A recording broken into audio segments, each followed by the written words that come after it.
Қыркүйек айының 2-ші жексенбісі отбасы күні айтулы күнге орай мектебімізде бір қатар шаралар ұйымдастырылды. Толығырақ Мейірлі Қайсар қызының сюжетінде. Отбасы күні. Дәл сол отбасы күніне арнап мектебімізде ерекше челлендж өтуде. Дәл қазір менің жанымда мектебіміздің белсенді оқушысы Мөлдір. Сәлем Мөлдір, бұл челленджге қатысудағы мақсаттарың неде, құндылықтары қандай?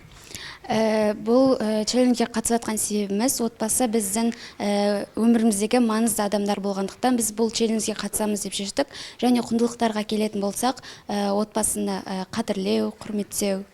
Отбасы күні ата-ана мейірімі мен балаға деген махаббатты, бауырлар арасындағы сыйластықты дәріптейтін ерекше күн.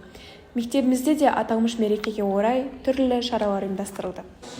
Челлендж аясында оқушылар отбасылық құндылықтарды дәріптейтін видеолар түсіріп, осындай көрме ұйымдастырды.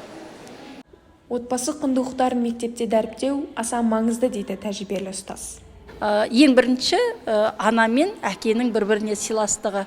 Оны көріп өскен ұл мен қыздан ешқандай жаман ойдан бәрінен аулақ болады деп ойлаймын. Екіншіден отбасылық құндылық үлкенді сыйлау, кішіге ізет деген құрметтен басталады. Мен өз басым отбасылық құндылықтарды осылай түсінемін. Бізде қазақта сөз бар ғой, ұядан не көрсең, ұшқанда соны ілесің деп, иә. Сондықтан үйде отбасында қандай тәрбие көрсетіп отырса, ата-анасы, ол бала мектепке келгенде де сол тәртіп тәрбиені көрсетеді ғой деп ойлаймын. Ендеше оқушының отбасын сыйлауы мектепке деген құрметті, мұғалімге деген құрметті арттырады деп ойлаймын. Отбасы күні елдің берекесін арттырып, әр шаңыраққа шаттық сыйлайтын мереке. Мейірлі Қайсар қызы, Әбдірахман Қайрат, апта 74, ұрпағын медиа.